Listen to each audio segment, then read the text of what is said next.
최경영의 최강 시사.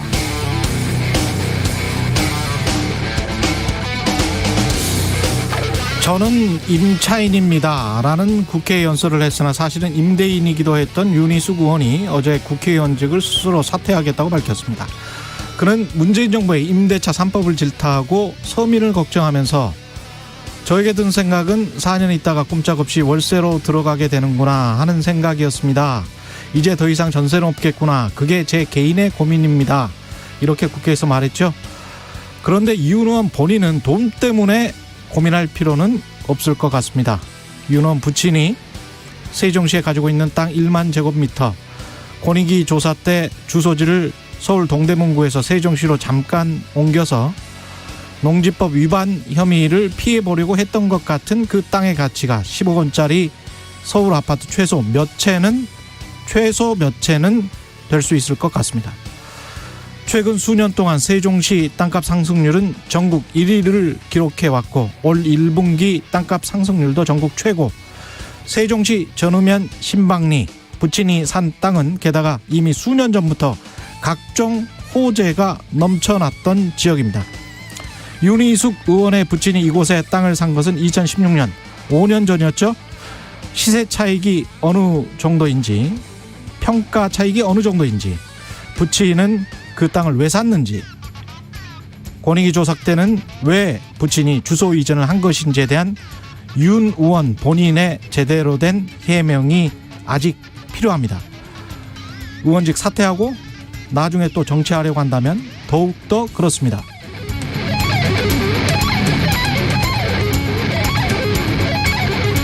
네, 안녕하십니까. 8월 26일 세상에 이익이 되는 방송 최경영의 최강시사 출발합니다. 저는 KBS 최경영 기자고요. 최경영의 최강시사 유튜브에 검색하시면 실시간 방송 보실 수 있습니다. 문자 참여는 짧은 문자 50원, 긴 문자 100원이 드는 샵9730, 무료인 콩 어플 또는 유튜브에 의견 보내주시기 바랍니다. 오늘 1부에서는 더불어민주당 대선 경선 후보죠. 박용진 의원 연결하고요. 2부에서는 국민의힘 원희룡 대선 경선 후보 만납니다.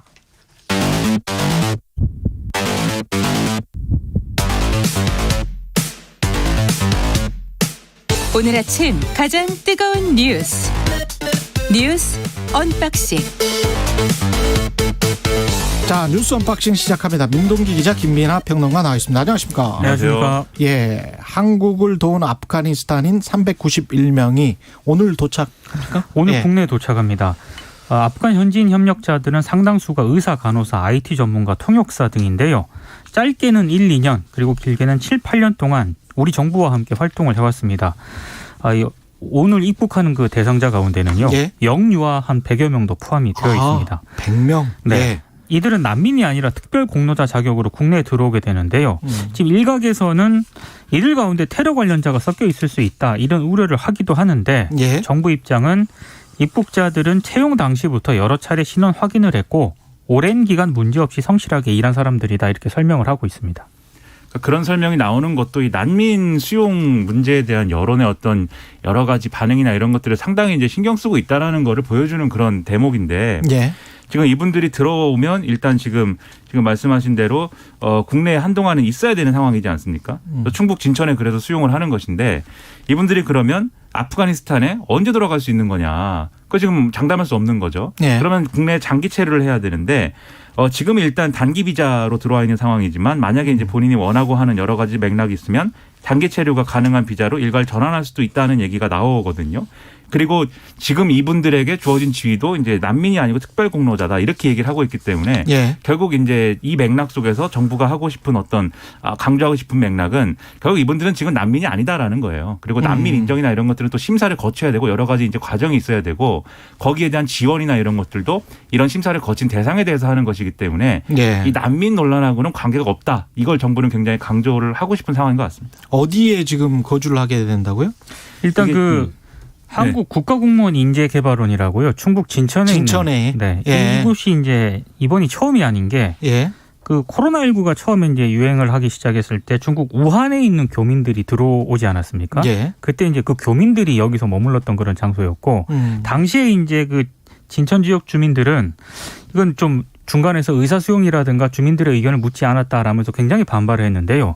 그런 측면을 감안했기 때문인지 법무부와 정부가 이번에는 주민 대표들을 대상으로 설명회도 갖고요. 설득 작업도 벌였습니다. 그래서 일단 진천 시민들은 인도적 대승적 차원에서 환영하기로 했다 이런 입장을 밝히고 있습니다. 그 당시는 이제 코로나19 때문에 그 방역 문제 때문에 더 이제 주민들이 불안했던 측면이 있었는데 지금은 이제 그런 맥락은 좀 아니니까 아무래도 예. 주민 수용성이나 이런 것들은 어느 정도 이제 좀 좋은 방향으로 된 것 같습니다. 우리가 그리고 종교에 관해서도 좀 생각을 바꿔야 할 게 혹시 그런 생각을 가지고 계시는 분이 있다면 종교가 문제가 아니고 극단주의자들이 문제죠. 그렇죠. 예. 어떤 종교든 극단적인 분파나 극단적인 생각을 가지고 있는 사람들이 있습니다. 예. 그렇죠. 무슬림이라고 해서 어떤 특정 종교뿐만이 아니고요. 그렇죠. 다 무슬림이라고 그렇습니다. 해서 우리가 예. 머릿속에 알고 있는 그 테러리스트와 똑같은 생활을 하는 것도 아니고 그렇습니다. 전 세계 예. 무슬림이 굉장히 많은데 예. 대다수의 무슬림들은 그런 것과는 상관없는 삶을 살고 있거든요.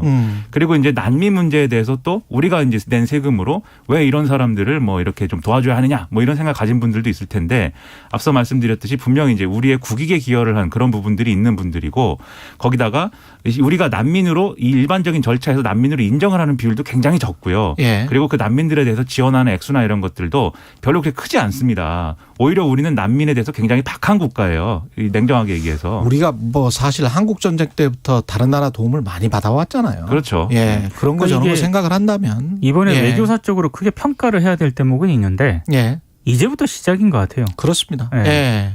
이거 너무 우리가 그런 과거의 생각대로 하기에는 우리 경제 규모가 너무 커졌고요. 예. 지난해 난민 관련 예산이 0.01%가 안 되더라고요. 굉장히 심각한 이건 예. 우리 국격에 과연 맞는 어떤 예산 편성인가 이 부분에 대해서도 고민을 좀 해봐야 돼요. 그러니까요. 인도적 차원에서라도 생각을 좀 바꿔야 될 것 같고 청취자 2938님 아프가니스탄 영유아도 100여 명 포함이라니 마음이 그나마 조금은 좀 나아집니다. 이런 말씀을 하셨고요. 윤희숙 의원은 의원직을 스스로 사퇴하겠다 선언을 했습니다. 대선 불출마하고 의원직 사퇴를 선언을 했습니다. 그러니까 정권 교체를 열망하는 국민들과 당원들에게 보답하는 길이라고 생각한다 이렇게 얘기를 했는데요. 일단 국민의힘 쪽에서는 사퇴를 만류를 했거든요. 예. 이준석 대표 같은 경우는 권익위원회가 연좌의 형태로 의혹을 제기한 것에 대해서 참 야만적이라는 표현을 쓰겠다. 이렇게 이제 얘기까지 했었는데 예. 지금 뭐 유승민 전 의원이라든가 하태경 의원도 어제 뭐 권익위 조사를 굉장히 비판을 했습니다. 예. 근데 이제 한 가지 좀 따져봐야 될 대목들은 몇 가지 좀 있는 것 같습니다. 예. 뭐 뉴스 언박싱에서도 어제 잠깐 언급을 했는데 2016년 그 유니언 부친이 세종시 그 일대 땅을 사들 직접 농사 안 지었잖아요. 예.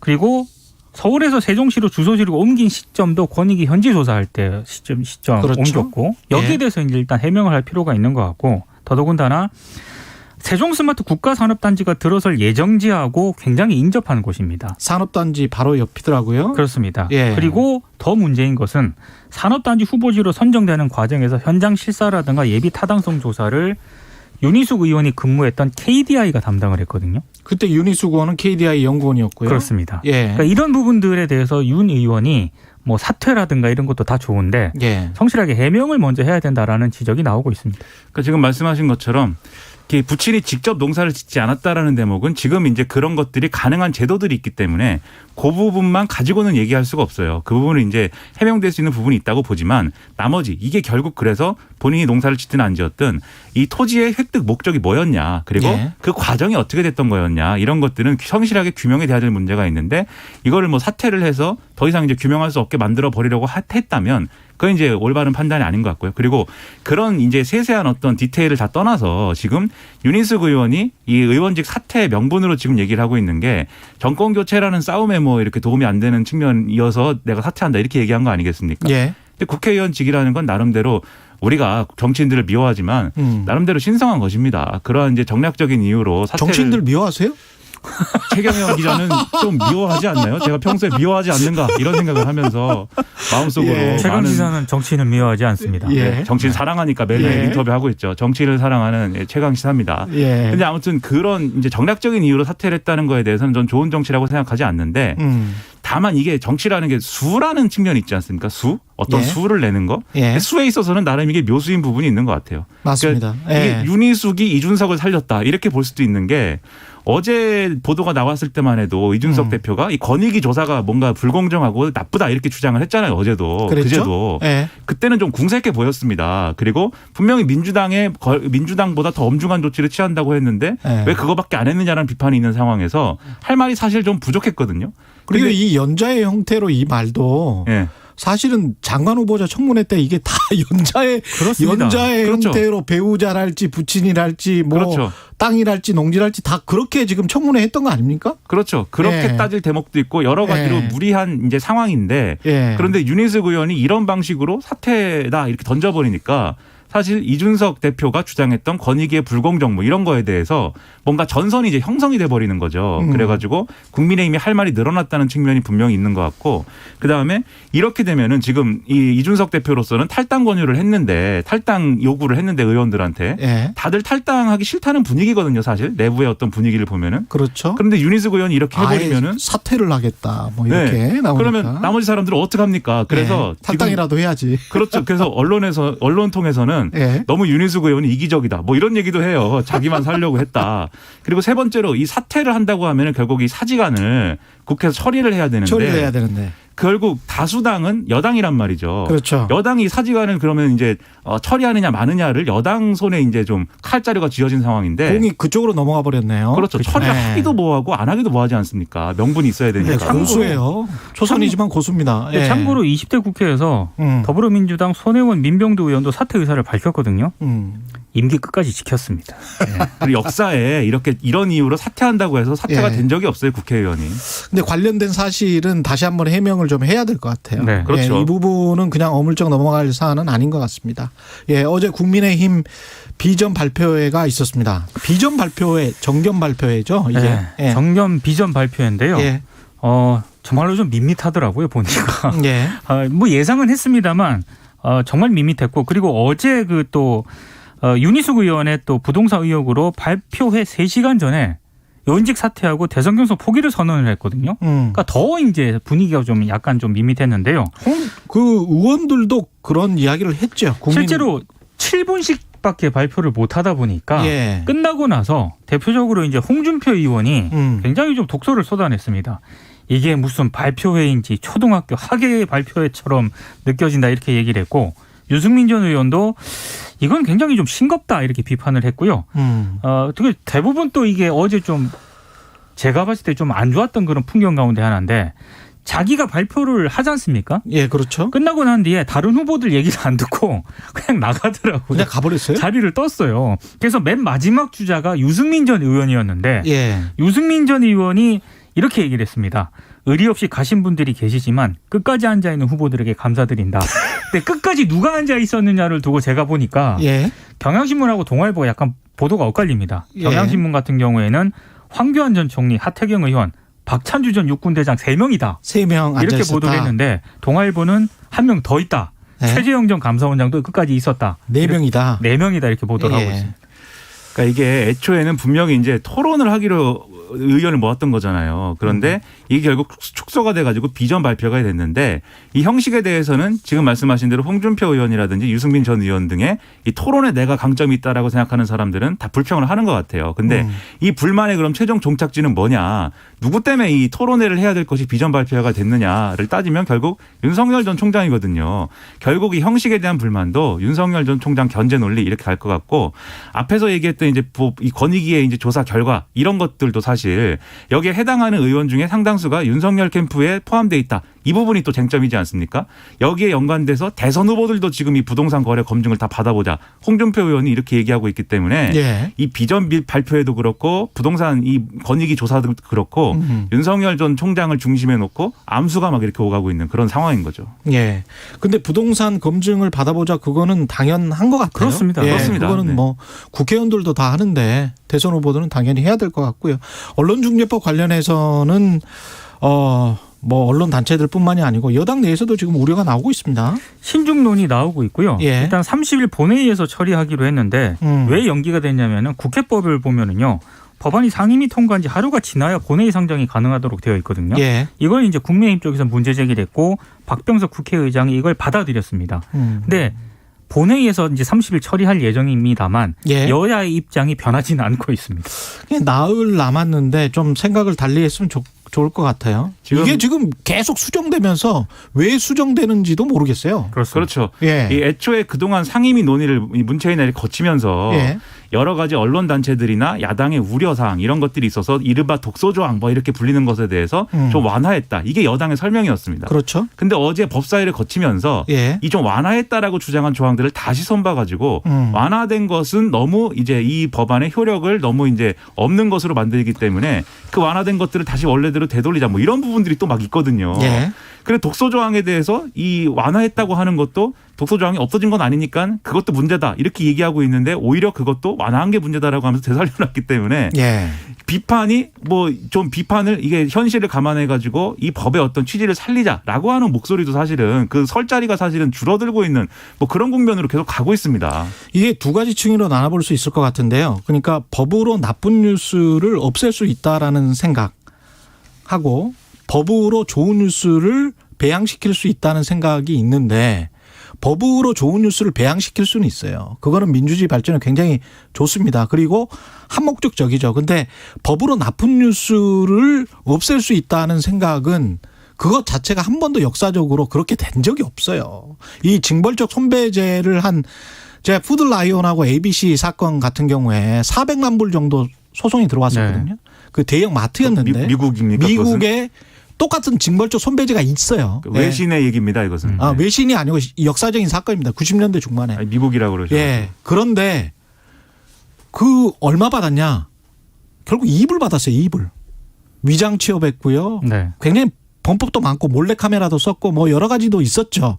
하지만 그런데도 불구하고 법원이 판단을 그렇게 최대한 그렇게 해주면 어쩔 수가 없는 거예요. 이 징벌적 손배제가 이게 나쁜 뉴스를 없앨 수 있다. 그건 물론 그것 나쁜 뉴스도 아니었지만, 예, 그러니까 그거는 이거는 아닌 것 같아요. 징벌적 예. 손배제가 도입되지 않더라도요. 현행 지금 법원이 양형 기준이 있잖아요. 그렇습니다.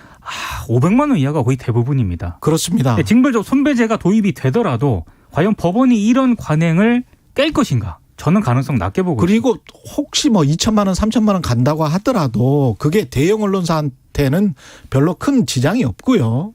그리고 아주 이제 정말 뉴스를 잘해보려고 하는 소형 언론사들이 있을 수 있지 않습니까? 그런 언론사들에게는 오히려 또 타격이 될 수 있는.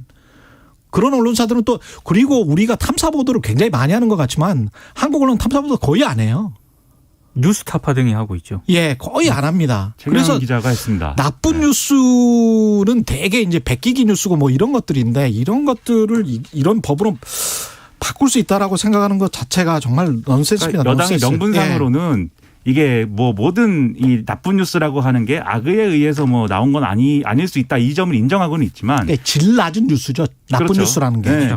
지금 논의 과정을 보면 예. 나쁜 뉴스는 악의가 있어서 나온다라는 전제를 깔고 얘기하는 것들이 굉장히 크거든요. 그런데 그게 그렇지 아니고 않습니다. 게으르고 능력이 그렇죠. 없어서 그렇게 나오는 거예요. 그렇죠. 그렇다고 예. 한다면 징벌적 손해배상제뿐 뭐 필요한 부분도 있겠지만 그것뿐만 아니라 언론 생태계 전반에 대해서 우리가 어떤 이제 우리 사회 공동체가 어떤 태도를 맞습니다. 가지고 예. 어떤 제도적인 대안을 가질 거냐 같이 논의해야 되는데 지금은 언론 개혁을 얘기하면서 징벌이 필요하기 때문에 언론 개혁을 지금 동원하는 것처럼 얘기를 만들어 버리고 있어요. 제가 볼 땐 여당의 정치가.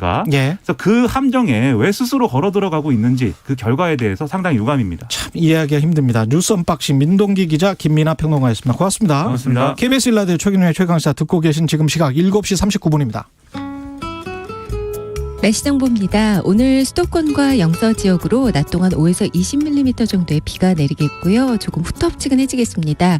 오늘 남부와 제주 지방은 30도를 넘겠고요. 체감상 32도 이상이 되겠습니다.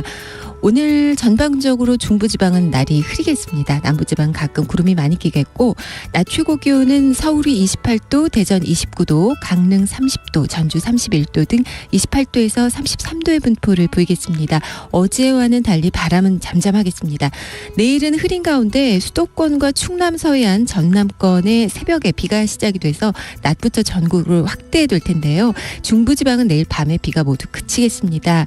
문제는 호남지방인데 이 호남지방은 천둥 번개 동반에 시간당 30에서 50mm의 강한 장대비 형태로 오겠고요. 100mm 이상의 집중호우가 예상되니만큼 피해 없도록 주의하셔야겠습니다.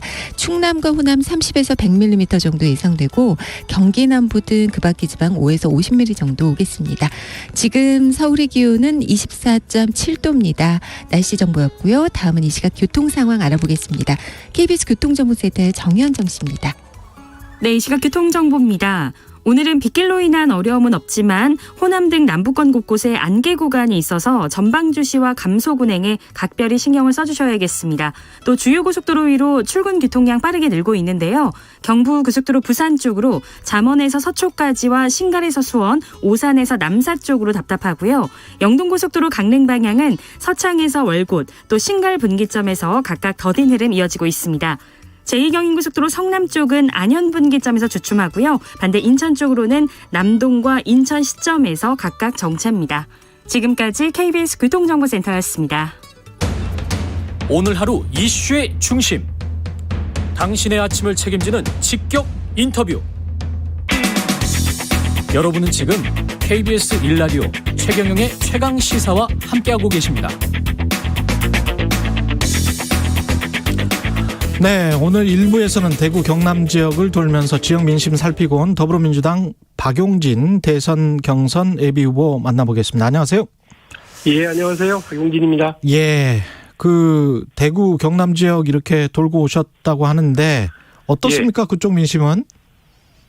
내려갈 때 그 태풍이 그 지역을 이제 거슬러 올라가고 있던 중이었고요. 예. 또 거제, 경남, 창원을 이렇게 다닐 때는 뭐 엄청난 장대비가 쏟아붓는 장마비가 내리더라고요. 예.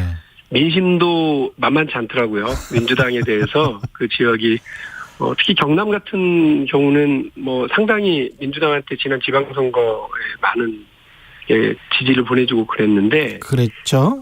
뭐 날씨만큼이나 아주 잔뜩 민주당에 대해서 실망하고 어떤 경고를 보내는 게 상당히 있었어요. 예. 그래서 뭐 앞으로 대통령 선거 이제 진짜 얼마 남지 않았는데 국민들이 가지고 있는 또 우리 각 지방마다 그 지역마다 가지고 있는 민주당에 대한 기대가 실망으로 바뀌는 요 국면을 어떻게 잘 관리하고 잘 말씀드리고 설득할 거냐 매우 네. 중요하겠구나 이런 생각하고 있습니다.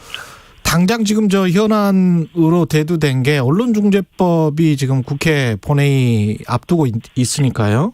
네. 어떻게 보십니까? 그 의원 그다음에 후보들마다 생각이 좀 다른 것 같은데요. 후보들마다 생각이 다르겠죠. 예, 예. 이낙연 후보는 뭐 찬성하는 걸로 말을 했고요. 그렇죠? 예, 예. 뭐 아주 뭐 적극적으로 찬성하시는 분들도 계실 테고 예.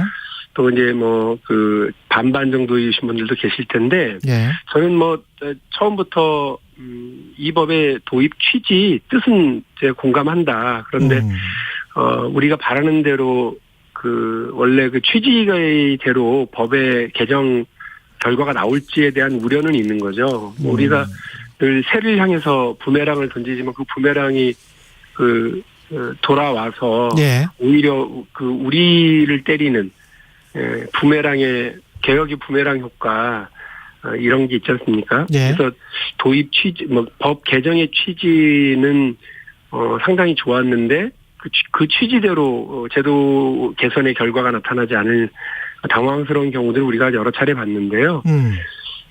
만일에 언론이 이 법 때문에 혹은 기자들이 이 법 때문에 용기를 3번 낼 것을 1번만 내거나 예. 혹은 그 사회적인 비판 감시 견제 기능을 제대로 발휘하지 못하고 위축되거나 하게 되면 전체적으로 우리 사회 전체적으로 개혁의 동력이 떨어지는 것도 사실이거든요. 예.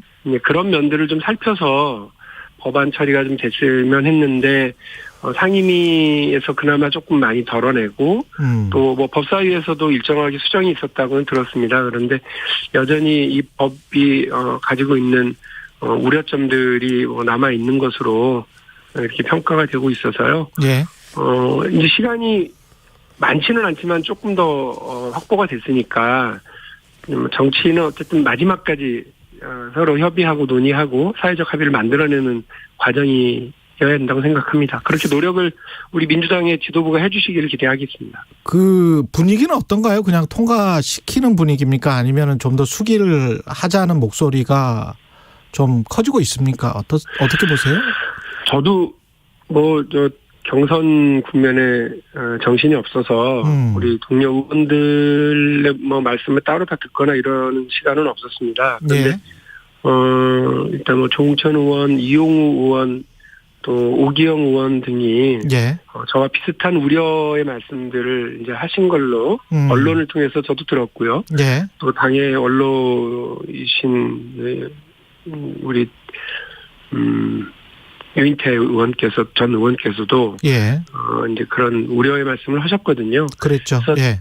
이게 이제 또 하나는 이 법의 그 개정 효과에 대한 이제 취지에 반하는 효과가 나타나지 않을까라고 하는 우려 하나하고 민주당이 그 독선적인 국정 운영에 대한 비판, 대선을 앞두고 그런 비판을 우려해서 그 국회 상임위원장에 대한 재배정 이런 것까지 아주 통 크게 결정한 거 아니겠어요? 예. 당내 반발과 우려, 비판도 상당했는데, 지도부가 그 큰 결심을 했는데, 그 큰 결심에 빛이 발해버리는 일이 되지 않을까, 이렇게 또, 저희가 밀어붙이게 되면, 그런 우려도 있더라고요. 그러니까 정치적으로도 좀 불리한 것 같다. 예, 대통령 선거를 앞두고 큰 결단을 했는데, 큰 결단에 빛을 발하게 하는, 일을 하게 되는 것이 현명하냐. 예. 이런 우려는 저도 하고 있습니다. 그래서, 예. 어쨌든, 딱 부러지게 이렇게 저렇게 하자, 말씀드리기는 어렵습니다만, 예.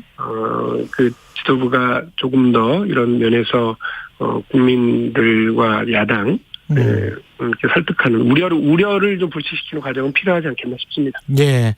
권익위가 국민의힘 12명에 대해서 부동산 불법 투기 의혹 있다고 발표를 했고 발표 하루 만에 이제 국민의힘이 징계 조치를 내놨는데 징계 수위는 적절하다고 보십니까? 민주당이랑 비교했을 때 어떻게 보세요? 이제 징계 처분을 당한 의원들이 어떻게 하는지를 이제 봐야죠. 네. 받아들이고 가는지 아니면 그냥 그렇게 끝나고 마는지 좀 봐야 될 것 같고요. 국민의힘이 국민의힘의 대표나 해당 의원들이가 권익위를 비난하고 이러는 분들이 많던데 국민 여론에 의해서 떠밀려서 간 건 사실이긴 하지만 자기 손으로 권익위의 그 조사를 의뢰했던 것 아니겠어요? 예. 그런데 자기들 손으로 의뢰하고 그걸 또 권익위를 비난하는 걸로 면피하려고 하는 태도는 잘 이해가 안 되고요. 예. 그리고 엄중한 처분, 더 센 처리를 이야기한 것도 국민의힘 당 대표 스스로 그렇게 하신 거지. 예. 저희 민주당에서 이래라 저래라 말씀드린 거 아니니까. 예. 자신들이 공언한 대로 국민 눈높이에서 처분하고 처리하기를 바랍니다. 윤희숙 의원은 이제 스스로 사퇴하겠다고 발표했는데 이거는 네. 어떻게 보십니까? 사퇴가 처리가 될 것 같습니까? 글쎄요. 그것도 역시 윤희숙 의원이나 국민의힘이 잘 판단하고 선택해야 될 문제인데 일단 저는 윤희숙 의원의 정치 쇼다, 언론 플레이다, 이런 말씀 드리고 싶진 않아요. 예. 적어도 국회의원이라고 하는 자리가 그렇게 쇼의 대상일 거라고 생각하지는 않습니다. 그렇게 생각하는 분은 아닐 거라고 봐요. 예. 국민이 선택해 주셨고 선출해 주신 그 자리를 그냥 가볍게 생각하지는 않았겠죠. 그런 면에서 본인의 의사가 확실하다고 그러면 저는 그 절차를 밟는 것이 맞다고 생각을 하고 예. 또 만일에 이렇게 위야무야 흘러가면 저는 오히려 윤희숙 의원이 더 우스워질 수 있다고 생각합니다. 근데 다만 예. 윤희숙 의원이 또 기자회견을 하면서 민주당한테 비아냥하시고 예. 또 권익위 조사와 관련해서도 비판하시고 하던데 저희가 그렇게 하라고 한 거 아니에요. 국민의힘이 자기 손으로 가서 조사 의뢰했고 또 그것이 비록 그 본인의 일이 아니고 가족의 일, 아버지와 관련된 일이라 하더라도 지금 우리 국민의 눈높이는 가족과 관련해서도 부동산 관련 의혹, 가족뿐만이 아니라 지인, 친구들 혹은 그 보좌관까지도 다 지금 이 문제를 삼고 있는 상황이거든요. 그래 왔었죠. 국민의 눈높이가 달라진 거예요. 거기에다가 뭐 권익위를 비난하거나 민주당한테 비아냥거리실 일이 아닙니다. 이거를 깨끗하게 해명하고 뭐 자금 출처라든지 처리 과정이라든지 이런 것도 깨끗하게 해명하고 하시면 될 일이지. 이거를 갑자기 정치의 장으로 훅 끌고 들어와가지고 할 문제가 아닙니다. 얼마 전에 국회 정무위원회에서 저도 낸 법안인 이해충돌법이 통과가 됐는데요. 엄청나게 광범위한 그냥 평범한 공직자들도 그리고 그 가족들에게도 이런 그 부동산과 관련된 혹은 불법적이고 부당한 재산 증식과 관련된 문제에 대해서 엄정하게 처벌하고 감시하는 그런 제도가 만들어진 거거든요. 우리 국민 중에서 거의 뭐 800만이다, 1000만이다 이렇게 해당된다 이런 우려가 있을 정도로 그래요.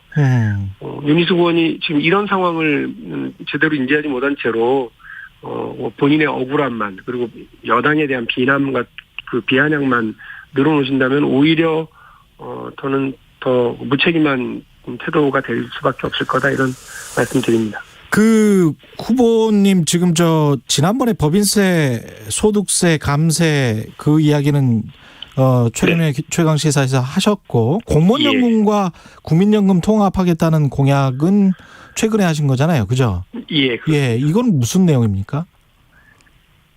많은 분들이 박용진 이제 대통령 할 생각 없나 보다 이렇게 생각하시더라고요. 왜 자꾸 그렇게 어떻게 보면 기득권 혹은 뭐 표를 가지고 있는 집단들한테 자꾸 이렇게 표 못 받을 소리만 하냐고들 하시는데 아시겠지만 공무원연금과 사학연금, 군인연금 이렇게 특수직역 연금들이 계속해서 적자 구조고요. 이거를 우리 국민들의 세금으로 메우고 있고요. 앞으로 가면 갈수록 더 이게 적자 부는 더 커질 거라서 지금 당장에도 그렇습니다만 미래 세대인 우리 청년들에게 엄청난 부담을 줍니다. 그런데 이거를 그냥 그 반발이 심하니까 공무원 연금이나 사학연금이나 반발이 심하고 당장 또 선거 때 표가 우리는 급하니까 넘어가고 이렇게 하다 보면 이 폭탄 돌리기가 돼서 미래 세대에 그냥 자꾸 떠넘기게 되거든요. 저는 모든 복지 제도든 또 그것이 연금 제도든 간에 그 재정적인 뒷받침이 가능하냐 그리고 그 지속 가능성이 되게 중요하다고 생각합니다. 재정의 뒷받침 정도 그리고 이 지속 가능성을 잘 판단해서 봐야 되는데 미래에 일할 사람은 점점 줄어들고 인구가 감소하니까요. 줄어들고 적자 부담은 더 커지고 이런 구조를 내버려 두는 것이 아니라 변화를 만들고 개혁을 해내는 것 그리고 그것의 방향으로 국민연금과 이제 통합을 제가 말씀을 드린 거고요. 이런 사회적 합의를 만들어내고 어렵고 욕먹더라도 그 일을 제기하고 그 풀어나가고 합의를 끌어내고자 하는 사람이 국가 지도자라고 생각합니다. 공무원 100만 명에게는 굉장히 큰 저항을 받겠습니다. 알고 있습니다. 저희, 그 집안에 많은, 저희 아버지나, 작은 아버지들, 그리고, 저희, 아내도 사실은 공무원이었기 때문에, 어떤 말씀인지 잘 알고 있고요. 그럼에도 불구하고 설득하고 합의를 만들어내는 과정이 누군가가 해야 될 일이고요. 정치인으로서 그 부분에 대해서 조심스럽게 말씀드린 겁니다. 다만 공무원들에게 일방적으로 희생만 하라고 할 수 없는 거 아니겠습니까? 그러니까 공무원 단체와 공무원 노조 등이 요구하고 있는 공무원의 노동 상권 보장 그리고 정치적 활동 자유를 어느 수준까지 보장할 거냐 요 논의와 공무원 연금 개혁의 논의를 한꺼번에 테이블에 올려놓고 패키지 딜을 하자 그런 제안을 드렸었습니다. 그 대권 주자들 부동산과 관련해서 다 대권 주자들도 검증하자. 이거는 찬성하시죠? 저는 뭐 거의 무한 검증 대상이라고 생각합니다. 대통령 후보들과 선출직 공무원 공직자들은요. 예. 그래서 어떤 방식이든 다 동의합니다. 예, 언론사들이 하는 방식이 아니고 지금처럼 뭐 권익위가 한꺼번에 하자 뭐 이런 방식, 어떤 제도를 만들어서 하자 이런 방식도 다 참석하실 거죠? 참여하실 거죠? 예. 예, 뭐 저는 언론도 어쨌든 의혹 제기 그리고 문제 제기, 이제 팩트 체크 이런 것들을 통해서 저기 중요한 역할을 하고 있다고 생각하고요. 예. 뿐만이 아니라 이제 공식 기구, 국가기구 혹은 합의된 단위에 의해서 합의된 단위에 의해서 여야의 모든 뭐 후보들이 다 이런 검증 과정을 겪는 것이 필요하다고 생각합니다. 예.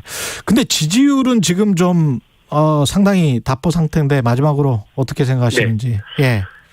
저는 1, 2위 후보 간의 이전 투구가 이 이전 투구라고 하는 게 진흙탕 싸움을 얘기하잖아요. 예. 그 옆에 하얗게 새 정책과 새 비전으로 단장하고 하얀 옷을 입고 나와서 그거 발표하려고 그러는데 1, 2위 후보가 진흙탕 싸움을 하고 그 진흙탕이 다 튀어서 제일 큰 피해를 입은 거는 박용진이다. 3위 후보 박용진을 생각하고요. 그럼에도 불구하고 그런 이전 투구 알겠습니다. 네거티브 정쟁이 아니라 정책과 비전으로 국민 여러분께 더불어민주당 박용진 후보였습니다. 네, 고맙습니다. 70 선물을 해줬던 목걸이하고 반지하고 저 결혼식 때 제 집사람한테 해준 목걸이, 팔찌, 반지, 돌반지. 2021 KBS 연중기획 기억을 기록하다.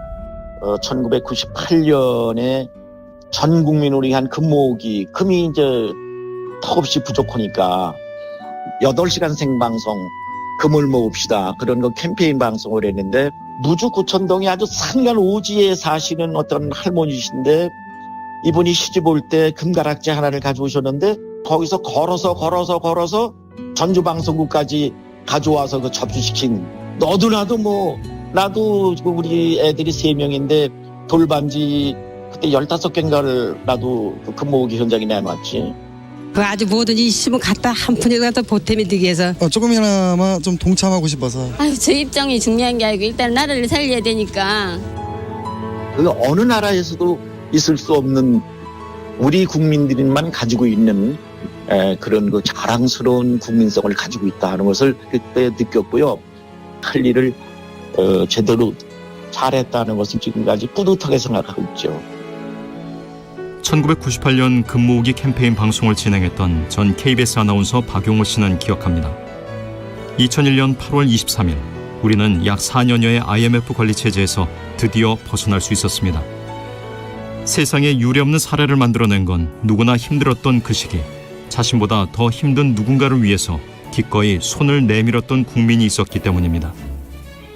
우리는 수많은 위기 속에서 오히려 성숙해지고 발전해왔습니다. 코로나19의 이 긴 시련도 반드시 극복할 수 있습니다. 당신과 대한민국의 기억, KBS가 기록합니다.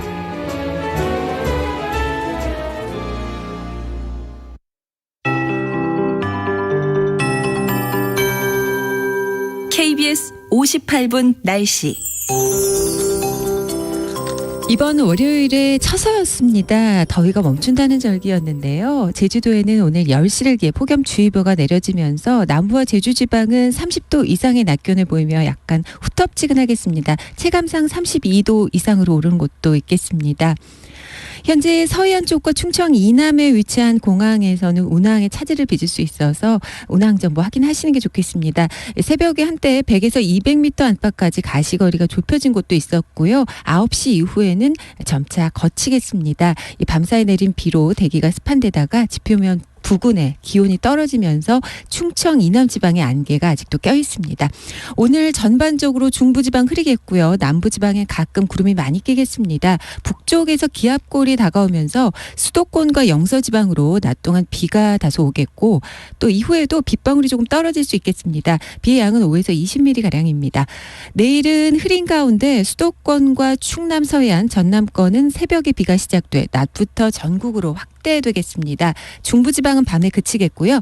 충남과 호남지방의 예상 강우량 모레까지입니다. 30에서 100mm 정도, 경기 남부와 충북, 영남, 제주 10에서 50, 서울 등 그 밖의 지역 5에서 20mm입니다. 특히 호남지방의 경우는 천둥, 번개 동반해서 시간당 30에서 50mm로 강하게 내리겠습니다. 주의하셔야겠습니다. 지금 서울의 기온은 24도입니다.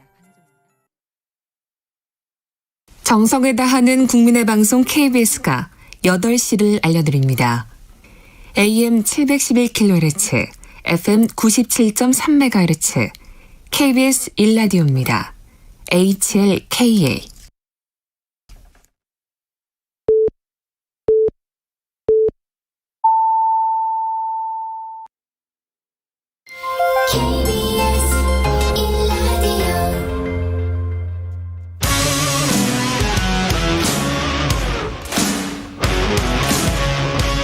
오늘 하루 이슈의 중심, 최경영의 최강시사. 네, 어제 국민의힘 비전 발표회 있었습니다. 대권 후보 전원이 모였었습니다. 한결같이 문재인 정권에 각을 세우면서 자신이야말로 정권 교체를 이뤄낼 적임자다, 이렇게 강조를 했는데요. 원희룡 후보 연결돼 있습니다. 안녕하세요. 안녕하세요. 예, 후보님 어제 비전 발표회 음악을 쭉 깔면서 연설을 하셨어요? 예. 예. 배경 화면이나 프레젠테이션을 쓰지 않았습니다. 그래서 예. 배경 음악은 잔잔하게 깔았고요. 예. 저는 어제 예. 다른 데서 볼 수 있는 그런 이야기를 제가 옮기는 것보다는 제 마음속에 있는 감정과 저의 믿음, 소신, 이것을 끄집어내서 표현하는데 초점을 두었습니다. 가장 강조하신 부분은 어떤 점입니까? 어떤 어려움에도 포기하지 않았던 우리 국민들이 예. 지금 코로나와 이 국가의 실패 때문에 꿈을 잃어가고 있는데 우리는 국가가 자신의 역할을 새롭게 찾아서 국민들에게 힘을 줘야 된다. 예. 그런 메시지를 전하고 싶었습니다. 예, 국가의 역할을 강조를 하셨고, 경쟁력 같은 경우 원희룡만의 경쟁력은 뭐라고 말씀을 하셨어요? 본선 경쟁력이죠. 본선 경쟁력이다. 네. 예. 우선 준비돼 있는 후보고요. 이미 검증을 다 거친 후보입니다. 본선에서는 예. 문재인 정부와 싸웠다는 반문을 넘어서서 예. 국정 현안을 얼마나 잘 이해하고 앞으로 닥쳐오는 이 세계의 변화와 미래의 여러 가지 도전들에 대해서 이것을 헤쳐나갈 수 있는 경험과 비전이 얼마나 잘 준비되어 있는가. 예. 이것을 엄격하게 검증할 수밖에 없습니다. 이런 점에서 저는 그동안의 정치력과 행정 경험 그리고 미래에 대한 준비를 혁신의 성과들을 가지고 해왔기 때문에 예. 이런 점들에 대해서 바로 국정 운영에 접목하더라도 시행착오 없이 진행할 수 있는 그런 경쟁력을 가지고 있습니다. 바로 이런 점 때문에 그동안 어려운 과정에서 민주당과 5번 선거에서 싸웠지만 예. 모두 과반수 이상으로 이긴 전력이 말해주죠. 이 권익위 조사 결과 이제 12명 정도 나왔고, 이준석 당대표가 뭐 6명 정도 소명받고 6명 정도는 처리를 하고 뭐 이랬습니다. 예. 관련해서 어떻게 보십니까? 윤희숙 의원 사태까지 합쳐서 이게 어떤 권익위가 좀 심했다라고 보시는, 그렇게 주장하시는 분들도 있더라고요. 윤희숙 의원도 그렇게 이야기를 했었고. 예. 예, 우선 국민의힘은 예. 권익위의 조사 결과를 원문 그대로 투명하게 공개했습니다. 예. 예, 그리고 당 자체에서 개인들의 소명을 듣고 그에 대한 당 나름의 판단을 했는데요. 예. 이게 투명하게 공개한 그 내용을 가지고 앞으로 언론이든 모든 국민들이 더 추가적인 검증에 들어가지 않겠습니까? 예. 그러니까 그런 점들을 가지고 나오는 부분들에 대해서는 추가적인 책임이나 이런 부분들에 대해서도 얼마든지 열려 있다는 그런 자세라고 보고요. 윤희숙 의원 같은 경우에는 너무나 안타깝고 그러면서도 지금 그 아버지 문제로 인해서 나온 문제에 대해서 본인이 책임지겠다고 했는데 예. 우선 결기가 대단하다고 생각합니다. 예. 근데 평가가 약간 엇갈리는 게 그렇게 보시는 분들도 있는 것 같고 그런데 KDI에서 그 세종 연구원으로 있을 때 예타를 거기서 했더라고요. 산단이랄지 뭐 이런 것들. 근데 이제 부친은 동대문구에 사시면서 굳이 세종의 산업단지 인근에 2016년에 땅을 그것도 10,000제곱미터면 거의 중농 수준의 땅을 산 거잖아요. 네. 이 권익위의 조사 결과가 원문 그대로 투명하게 공개됐기 때문에 이에 대한 검증과 국민적인 논의 그것은 불가피하다고 보고요. 네. 현재로서는 여러 가지 그 이야기들이 제기되지만 윤희숙 의원이 결기를 가지고 배치한 부분에 대해서는 대단하다고 생각합니다. 당의 조치, 다른 조치들은 뭐 적절했다 이렇게 평가하십니까? 제가 그것을 뭐 최종적으로 평가할 입장은 아니고요. 예. 그 상대적으로 그 민주당에서 탈당 권유를 해놓고는 현재까지 아무런 추가 조치를 취한 게 없지 않습니까? 예. 그러니까 그런 점에서는 정치권 모두에게 주어진 국민들의 따가운 의혹과 질책에 대해서 예. 국민의힘이 국민의 눈높이에 맞춰서 대응해 가야 된다. 그런 점을 저는 더 힘주어 말하고 싶습니다. 예. 이준석 당대표와 윤석열 캠프 간의 어떤 그 미묘한 긴장 관계, 그게 이제 확 불거졌다가 지금은 이제 잠잠해진 것 같은데 어떻게 보십니까? 이게 계속 수면 아래에 있는 겁니까? 아니면 다 끝난 겁니까? 어떻게 보세요? 특히 제가 앞장서서 제기했던 그 선관위 구성 이전에 불공정한 경선이 과속해서 진행되는 부분에 대한 것은 제동이 걸렸거든요. 예. 그리고 이준석 대표도 공정 경선을 더 신중하게 하겠노라고 약속했고 정홍원 선관위원장을 지금 지명을 했기 때문에 그랬죠. 일단은 한 고비는 넘어갔다고 보고요. 현재 진행되는 뭐 대표나 각 캠프 간의 그 갈등은 앞으로 의견을 잘 취합하면서 잘 조율해 나가면 앞으로 그 공정하고 감동적인 경선으로 충분히 해나갈 수 있으리라고 그렇게 기대해 봅니다. 근데 갈등은 이제 좀 지나간 것 같은데 토론회가 이게 정견 발표회로 바뀌면서 예상했던 대로 굉장히 좀 밋밋했고 홍준표 후보나 유승민 후보도 그런 이야기를 하고 있단 말이죠. 그래서 토론회랄지 이런 것들은 굉장히 좀 많이 가져야 되지 않을까 그런 생각인데 어떻게 보세요? 이런 부분들은? 오늘 선관위가 구성이 되거든요. 예. 이제는 후보 초청 토론회를 할 수 있는 이 합법적인 권한을 가진 기구가 출범을 하기 때문에 무제한 토론을 해야죠. 국민들은 토론 이외에는 후보들을 파악하고 평가할 그런 기회가 없지 않습니까? 예. 본선의 치열한 승부를 생각하더라도 토론과 검증은 무제한 그리고 철저하게 진행될수록 본선 경쟁력에 도움이 된다고 생각합니다. 예, 그러면 이 정홍원 선관위원장 체제는 하여간 선거 관리를 하는 동안에는 안정적으로 갈 수 있다고 지금 판단을 하시고 있는 거네요. 예, 우선 그렇게 기대를 하고요. 예.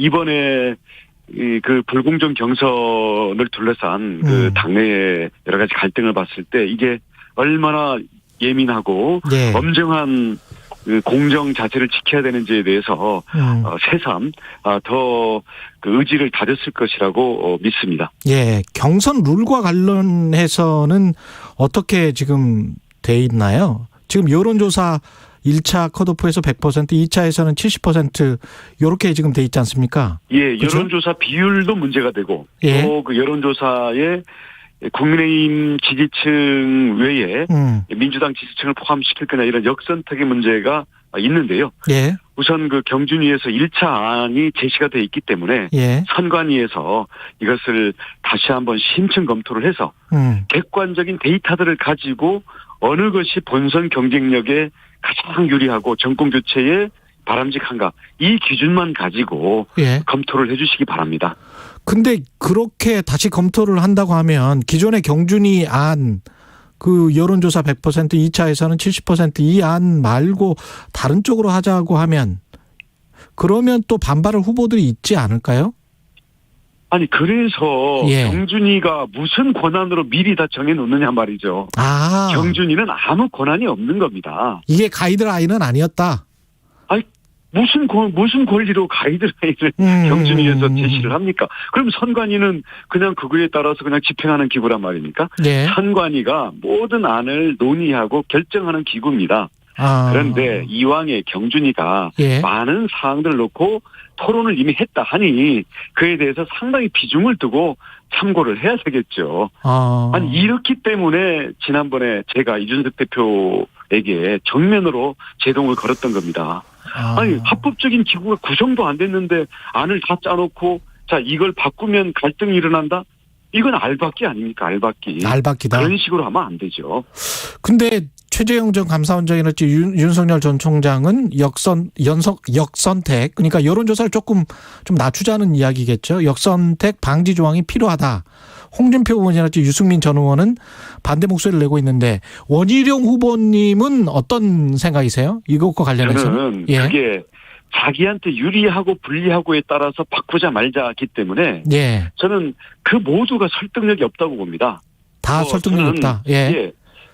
그래서 이런 것들을 유불리가 아니라 객관적인 데이터를 놓고 무엇이 본선 경쟁력과 정권 교체에 가장 바람직한지를 그것을 사심 없이 논의를 해서 제시를 하면 상당 부분 설득을 할 수 있다고 생각을 하고요. 예. 만약 유불리 때문에 계속 반대를 한다면 그때는 선관위가 결정권이 있기 때문에 결정을 해야죠. 선관위가 결정을 하면 그걸 그냥 따르겠다라는. 따라야죠. 어떻게 하겠습니까? 예. 네, 알겠습니다. 그 정책 이야기를 좀 해보겠습니다. 예. 지금 어제 복지국가 찬스 공약을 발표하셨는데요. 이건 어떤 내용인가요?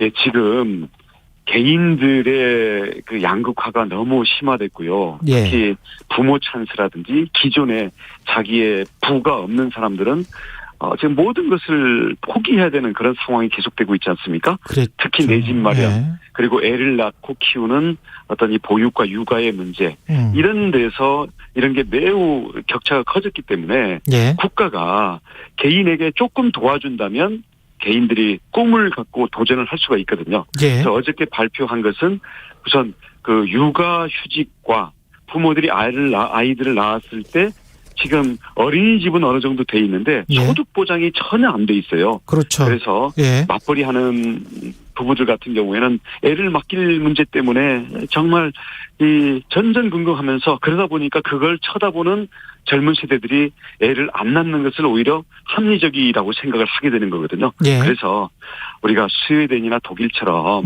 아이를 낳으면 지금 고용보험 들어있는 사람은 월 300만 원까지 그리고 전혀 아무런 고용보험이 없는 사람도 월 100만 원의 소득을 보충해 주자.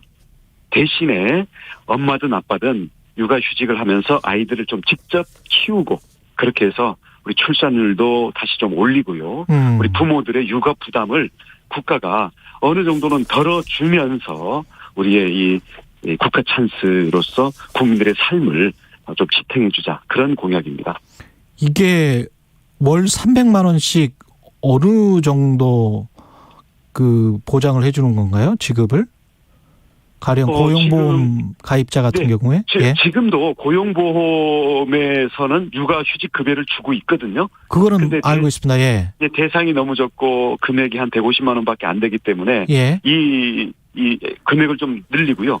육아휴직 기간 동안 육아휴직 그냥 1년 동안이죠. 1년 동안. 예. 네네. 그 후에는 아동수당이 나가니까요. 아동수당이 나가고 어린이집 그 보육료가 나가기 때문에 그건 다른 방식으로 하고요. 1년에 한 30만 정도로 보기 때문에 지금 그 육아휴직 급여 플러스 고용보험까지 받을 사람들은 그 현재에 나가고 있는 제도를 확대하면 되고요. 전혀 받지 못하는 사람들에게는 월 100만 원을 자기의 보험을 기여를 안 했더라도 주는 건데 이 인원이 한 30만 명 정도인데 이 예산이 한 3조 6천억 정도 되네요. 3조 6천억? 네네네. 우선 그렇게 시작해서 앞으로 더 늘려나가자. 이것은 저출산 대책과도 관련이 되고요. 우리 특히 젊은 세대들의 맞벌이 부부들의 이 일과 가정을 지키는 그런 일이기도 합니다. 하태경 후보 같은 경우는 지난번에 인터뷰를 해보니까 이게 출산 정책이 실패한 걸로 드러났기 때문에 아예 뭐 수도를 이전하고 그거에 관한 국민투표를 제안하기도 하고 그랬는데 어떻게 보세요? 이런 것들은? 출산율과 관련해서요? 예. 출산을 우리가 출산 장려 정책을 한 20여 년 동안 했습니다마는 이게 잘 안 먹혔잖아요.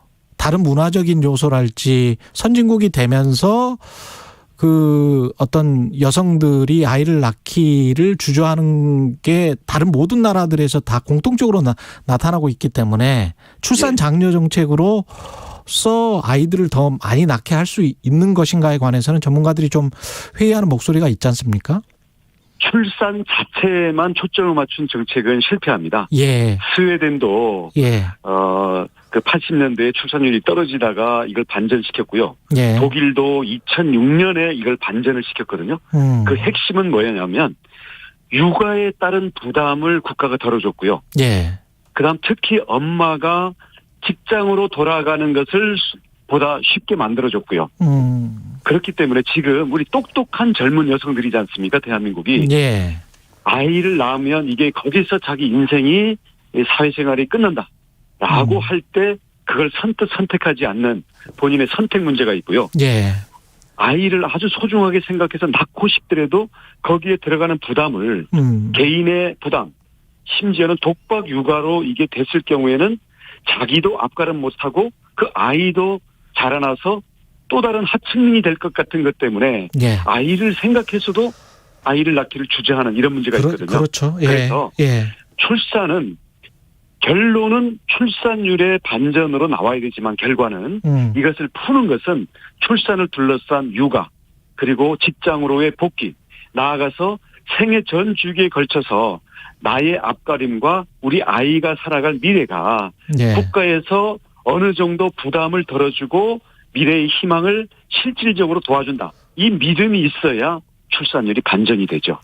그 노후소득 보장제도 개편도 공약을 하셨는데 이 내용도 간단하게 설명을 해 주십시오. 예, 선진국들은 노후 보장을 3층 탑을 쌓습니다. 그렇죠. 하나는 자기가 국민연금으로 낸 거요. 예. 그다음 또 하나는 기업에서 낸 퇴직연금. 퇴직연금. 개인연금. 또 하나는 개인이 추가로 드는 거예요. 예. 그래서 국민연금은 기초 노후소득 그리고 퇴직연금은 평균소득 예. 그리고 개인연금은 여유 있는 생활까지 할 수 있는 이런 식으로 3층 탑을 쌓아 올려야 되는데요. 예. 우리는 지금 국민연금에 모두 다 의존하다 보니까 이게 보장을 받는 사람도 부족하고 또 국가는 너무 재정 부담이 커요. 예. 근데 지금 퇴직연금이요. 예. 1년에 지금 150조씩 이렇게 쌓여갑니다. 그렇죠. 근데 이게 예. 수익률도 너무 낮고요. 그렇습니다. 수수료도 높고 이 사이에 경쟁이 없어요.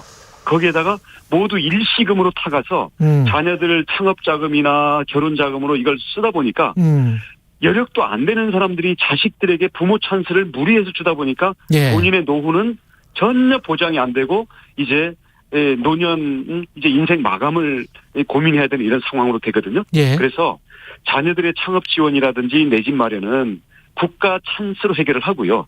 지금 기업에서 쌓는 퇴직연금을 연금 형식으로 노후 보장으로만 쓰게 그리고 수익률을 높여가지고 이걸 복리 효과로 불리면 지금보다 훨씬 국민연금의 부담도 줄이고 이 노후 소득이 필요한 노인들에게는 더 충분한 소득을 줄 수가 있거든요. 예. 그래서 개인연금이야 본인들이 뭐 들어야 되는 거겠지만 국민연금과 퇴직연금을 더 두텁게 서로의 기능을 조정해야만 예. 이게 노후 보장이 되지 그냥 국가가 세금을 가지고 뭐 돈을 더 주겠다 이건 실현성도 없고요.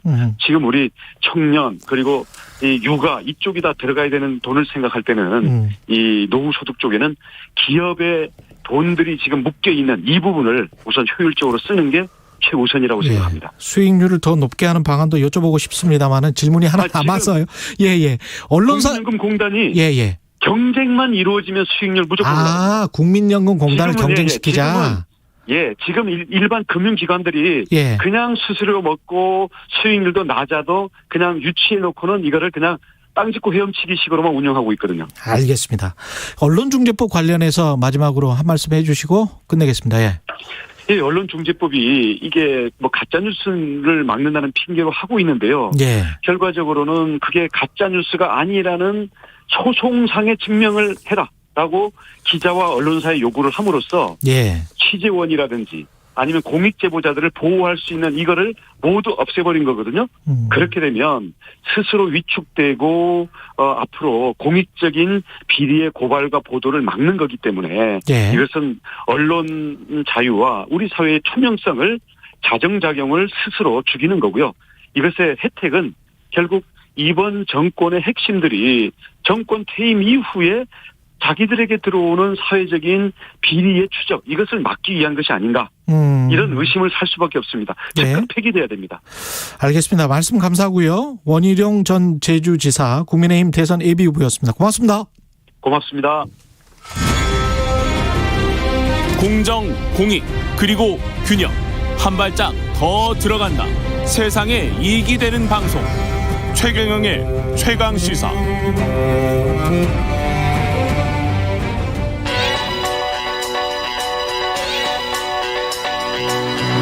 최강 시사 박대기의 눈. 네, 박대기의 눈 시작합니다. KBS 박대기 기자 나와 있습니다. 안녕하십니까? 네, 안녕하십니까? 예, 서영민 기자 대신해서 네. 예, 박대기 기자가 오늘부터 나오기로 했습니다. 오늘은 스마트폰 이야기인가요? 네, 그렇습니다. 한때 세계를 장악했던 우리 스마트폰 업계에 최근에 이제 위상이 예전 같지 않은 그런 상황이거든요. 그렇죠. 네. 예. 어느 정도인가요? 대표적인 일이 이제 LG가 스마트폰을 완전 철수를 했죠. 철수했죠. 예. 그리고 예전에 이제 많이 기억하실 텐데 펜텍이라는 업체가 있었습니다. 펜텍이 있었어요. 스카이라는 업체. 또 만들던 업체도 사라졌고요. 예. 지금은 이제 삼성 하나 남아 있는 상황인데 삼성도 예전에는 2014년, 13년 이럴 때는 세계 시장 점유율이 30%가 넘었습니다. 그랬습니다. 예. 그런데 지금은 한 19% 정도로 내려와 있는 상황이고요. 예. 또 뭐 분기별로 보면 여전히 세계 1위긴 한데 지난 6월 달에는 월 판매량 기준으로 사상 처음으로 샤오미에게 뒤져서 밑으로 2위로 내려온 그런 상황입니다. 볼륨도 많이 낮아졌군요. 그러니까. 네, 규모도. 영업이익률도 제가 기억할 때 2000년대 중반까지만 해도 중국에서 영업이익률이 뭐 대단했거든요. 삼성의 네. 휴대폰 같은 경우는 뭐 40%다 이런 이야기까지 했었는데 네. 지금은 뭐 턱도 없이 낮아졌을 것 같아요. 지금 특히 중국 시장에서는 예. 삼성이 거의 비중이 없어진 그런 그렇죠. 상황이고요. 예. 나머지 시장에서도 좀 어려워지고 있는 그런 상황입니다. 샤오미 써보셨어요? 샤오미 제품들은 이제 예전에 미밴드라고 시계가 예. 있었고요. 그리고 뭐 체중계도 되게 값싸고 좋습니다. 그런 걸 많이 써봤는데요. 스마트폰은 이제 국내에서는 많이 팔리고 있지 않기 때문에 제가 직접 써보지는 못했습니다. 일부러 한번 이제 IT 전문 기자 같은 경우, 기업 네. 전문 기자 같은 경우는 좀 써봐야 될 것 같은데 네. 이게 우리가 중국 업체 생각하면 브랜드 떨어지고 기술력 떨어지고 뭐 이렇게 생각하는데 어떻습니까? 실제 샤오미의 기술은 절대 떨어진 기술은 아니라고 생각이 들고요. 어떻게 보면 스마트폰이라는 게 지금 상향 평준화돼 있기 때문에 상향 평준화됐다. 예. 예. 그리고 특히 이제 모듈 단위로 잘하는 중소기업들로부터 납품을 받아가지고 조립만 하면 되니까. 거의 비슷비슷한 걸 조립하는 수준이기 때문에 크게 이제 우리가 기술적 이점이 있다라고 보기 어려운 상황이 있고요. 예. 또 아이폰 같은 경우에는 자체 OS가 있지 않습니까? iOS라는 그렇죠. 기술을 이용해서 예. 그 또 소프트웨어적으로 전체 시장을 장악하고 있는 그런 상황인데 삼성전자나 샤오미나 사실 다 똑같은 안드로이드 구글의 안드로이드 OS를 쓰거든요. 예. 그렇기 때문에 뭐 기술적으로 삼성이 아주 뛰어나다라고 말하기는 그런 어려운 상황입니다. 우리가 생각을 해보면 보통 이제 상품들이 커머더타이제이션이라고 하잖아요. 네. 일반 상품화돼서 누구나 다 완전 경쟁 시장 하에 네. 내몰리는 그런 상황. 과거에 같으면 뭐 모토로라, 뭐 삼성전자, 애니콜, 뭐 그다음에 애플, 뭐 이런 것들이 과점을 하면서 그런 시장에 근데 중국 업체들이 들어온 거 아니에요? 그러면서 네. 이제 가격이 아까 말씀하신 대로 좀 싸지면서 또 제품 품질은 비슷해지고. 네. 그러면 이제 고객들 입장에서는 소비자들 입장에서는 값싼 제품을 선호하게 되는 그러면서 이제 수익률이 떨어지고 매출이 떨어지는 그런 현상이 일반적인 산업의 이제 현상인데 이 휴대폰 산업도 예, 정확히 같은 현상이 벌어지고 있고요. 예. 애플 아이폰 같은 경우에는 그런 현상을 방지하기 위해서 iOS라는 독자 OS라든지 그렇죠. 또 자기들이 만들고 있는 뭐 A12 바이오닉 칩이라든 이런 독자 설계된 칩을 이용해서 예. 차별화를 계속해서 시켜나가고 있는데 예. 그동안의 삼성 같은 경우에는 뭐 S펜이라는 이제 이런 좀 특이한 펜을 이용한다든지 그렇죠. 대화면이라든지 장점이 없는 건 아니었으나 이미 이제 중국 업체들 샤오미 말씀드렸는데 오포, 비보라는 업체들도 있거든요. 맞습니다.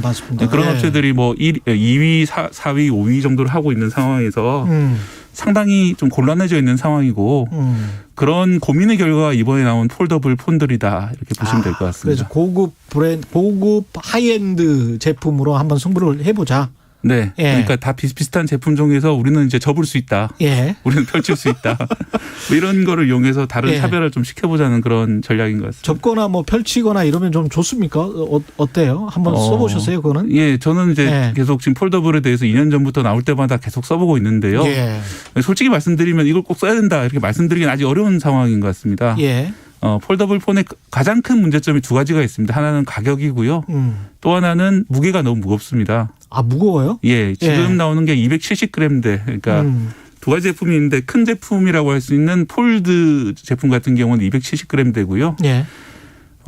지금 무거운 폰이라고 하는 것도 200g 정도거든요. 그것도 훨씬 일반 휴대폰은? 예, 무겁기 때문에 요즘 스마트폰 쓰시는 분들은 뭐 소파에 앉아가지고 약간 좀 누워서 위로 보고 그렇죠. 그런 경우 많죠. 예. 사실 미끄러져서 떨어지면 얼굴에 큰 부상을 입을 정도로 무거운 그런 상황이고요. 예, 그렇군요. 예, 그다음에 예. 또 뭐 예를 들어 바지라든지 예. 이제 넣어서 이제 들고 다니면 바지가 흘러내리고 이런 문제들이 있기 때문에 예. 그런 무게 문제는 여전히 해결이 안 돼 있는 올해 나온 제품도 여전히 해결이 안 돼 있는 상황이 좀 안타깝고요. 긍정적으로 보면 바벨 대신에 운동도 할 수 있고 뭐 그렇게 좋은 측면도 있을 수도 있겠습니다만 예. 무거우면 사실은 거추장스럽죠. 예. 그 업체에서도 많이 고민을 하고 있는데 예. 뭐 해마다 한 10g 정도 줄이는 그런 선에서 지금 아직까지 머물고 있는 상황이고요. 해마다 10g 정도 줄여보자. 대신에 좀 작은 모델이 있습니다. 플립이라는 모델이 있는데 예. 그 같은 경우에는 무게가 일반 핸드폰하고 스마트폰하고 큰 차이는 없습니다. 대신에 이제 그만큼 화면도 일반 스마트폰과 큰 차이가 없기 때문에 주로 이제 디자인 목적에서는 훨씬 더 예쁘다 이런 걸로 좀 어필하고 있는 그런 모델입니다. 이게 근데 판매량은 뭐 좋다라는 보도들이 꽤 있었던 것 같은데요? 네, 어제 나온 보도인데요. 예. 이번에 이제 첫날 그 개통량을 보면은 폴더블 폰들이 27만 대 정도가 개통이 됐는데 이게 삼성 측에서 밝힌 바에 따르면은 역대 자사 제품 첫날 개통 분량 중 제일 많았다. 이게 가격이 200만 원이 넘죠, 아직도. 아닙니다. 이번에 좀 가격을 낮췄습니다. 가격 낮췄어요? 예, 그것 때문에 예. 효과를 본 것 같은데요. 큰 모델인 폴드 모델 같은 경우에는 원래는 240만 원 정도였는데 199만 원으로 낮췄고요. 예. 그리고 작은 모델 같은 경우에도 160만 원대에 처음 팔렸던 거를 120만 원대로 낮추면서 그랬군요. 일반 스마트폰 작은 모델 같은 경우에는 일반 스마트폰 가격 수준으로 내려오면서 이제 원가 절감 같은 걸 많이 했겠죠. 그러면서 이제 이걸 좀 폴더블을 다음 대세로 좀 밀어보려고 하고 있는 그런 상황입니다. 그게 대세가 될 것 같습니까? 폴더블 아까 말씀드렸다시피 아직은 꼭 이걸 써야 된다는 제가 말씀을 못 드리겠고요. 가장 큰 문제는 무게라고 저는 생각을 하고요. 좀 더 얇아지고 그다음에 좀 더 기계가 개량이 되는 한 1, 2년 정도 후라면은 필요한 분들이 있을 수 있겠다 싶은 생각이 들고요. 지금도 잘 쓰시는 분들은 스마트폰으로 직접 업무를 하시는 분들이 많이 있습니다. 예. 여기저기 출장 다니시면서 논문 같은 걸 읽거나 보고서 같은 거 읽는 분들이 계신데 그런 분들은 좀 화면을 펼쳐가지고 읽으시면 훨씬 더 편하다고 그러고요. 그 밖에 상당히 많은 분들은 사실은 폴더블을 사고 화면을 안 펼치신다고 해요. 이게 예. 펼쳤다 접었다는 것도 힘이 상당히 들어가거든요. 예. 접은 상태로 쓰기 때문에 또 괜히 샀다는 분들도 많이 그런 계시는 상황입니다. 예. 청취자 헨젤과 그레떼님은 어떤 기종이든 누워서 핸드폰 보다가 이 나간 사람 몇몇 있다고 합니다. 조심해야 해요. 말씀하셨고요. 청취자 조은님, 요즘 핸드폰 호신술도 있다고 합니다. 청취자 김진영님, 대기형 반가웠어요. 이렇게 말씀하시네요. 예. 감사합니다. 반갑습니다. 예, 시간이 남지 않아서 이걸로 마쳐야 되겠습니다. 고맙습니다. 네, 감사합니다. 예, 박대기에는 KBS 박대기 기자였습니다. 고맙습니다.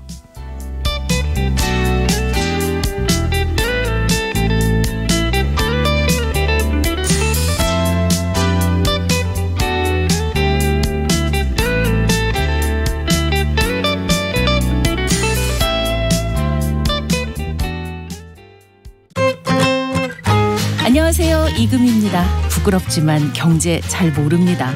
부동산 투자, 재테크, 주식 아직 못 해봤습니다. 그래도 경제에 관심은 많아요. 경제를 알아야 우리 사는 사회를 이해할 수 있으니까요.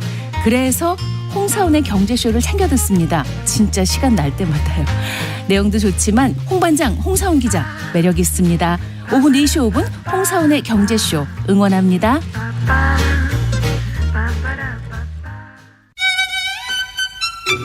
깬다. 확 깬다. 주진우 라이브는 시사 프로그램의 한계를 확 깬다. 깨는 시사, 깨어있는 시사. 매일 오후 5시 5분 KBS 1라디오 주진우 라이브. 지금 시각은 8시 30분입니다. KBS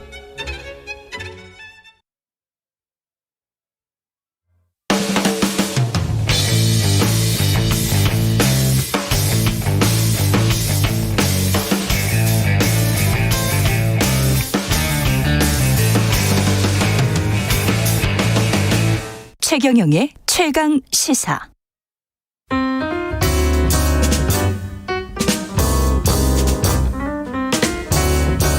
네, 더 나은 미래를 위해서 오늘의 정책을 고민합니다. 김기식의 정책 이야기 식센스. 김기식 더 미래연구소 소장 나와 계십니다. 안녕하세요. 예, 안녕하세요. 아, 가계부채 이야기 오늘 하실 예정이네요. 참 네. 이게 가계부채 생각하면 참 답답합니다. 네. 예, 지금 이제 가계부채가 1,800조를 지금 넘어가고 있는 것으로 나와서 이제 그 심각한 얘기들이 나오는데 예. 이걸 이제 수치적으로 보면 문재인 정부가 출범할 때 가계부채가 1,500조가 안 됐습니다. 1,400조였었는데 지금 1,800조가 됐으니까 그 5년 사이에 20% 이상 가계부채가 증가한 셈이죠. 그러니까 예. 객관적 수치상으로도 가계부채가 폭발적으로 증가했는데 무엇보다 지금 이제 좀 경고음들이 나오고 언론이나 이제 금융당국에서도 계속 그 가계부채 대책 마련 요구를 하겠다는 소리가 나오는 이유는 수치도 수치지만 지금 이제 그 저금리 기조로 쭉 왔던 이 그 금융 기조가 이제 금리 인상이나 미국의 테이퍼링이 이제 예정돼 있다 보니까 지금 이제 이 가계부채 문제의 핵심 포인트는 뭐냐면 주택담보대출입니다. 그렇죠. 한 절반 정도 됩니다. 네. 예. 그 이제 이 무슨 얘기냐 하면 금리가 인상하면 이자 부담이 당연히 늘어나게 되는데 특히나 문제는 이 금리 인상이라고 하는 것이 부동산 버블의 어떤 하락, 다시 부동산 가격의 하락을 초래하게 되면 주택의 담보 가치가 떨어지면서 이자 부담은 늘어나게 되니까 그렇죠. 이 주택담보대출을 했던 분들은 실제로 자기가 매입했던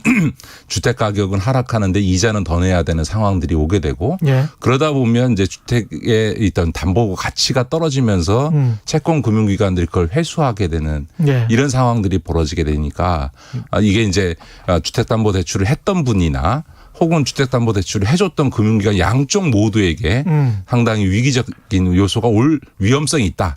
이래서 이제 가계부채 문제가 그 핵심적으로 제기되는 거죠. 정도까지 떨어지려면 상당히 많이 떨어져야 되는데.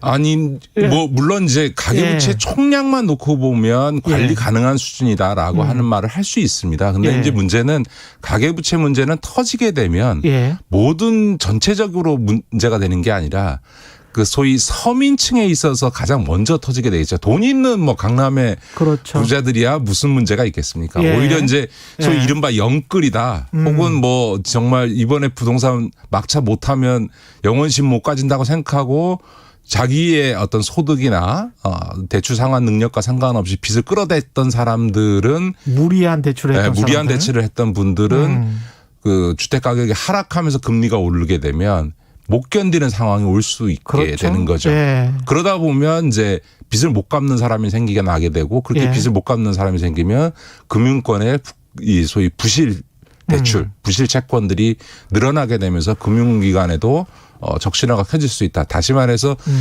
뭐 무슨 신한은행이나 하나은행이나 국민은행 같은 큰 은행이야 큰 문제 있겠습니까마는 오히려 거기보다는 신협이라든가 새마을금고라든가 이런 이제 소위 중소형 이 금융기관 같은 거, 이른바 제2금융권 같은 경우는 일부 주택담보대출만 부실하대도 금융기관 자체가 휘청거릴 수도 있는 거죠.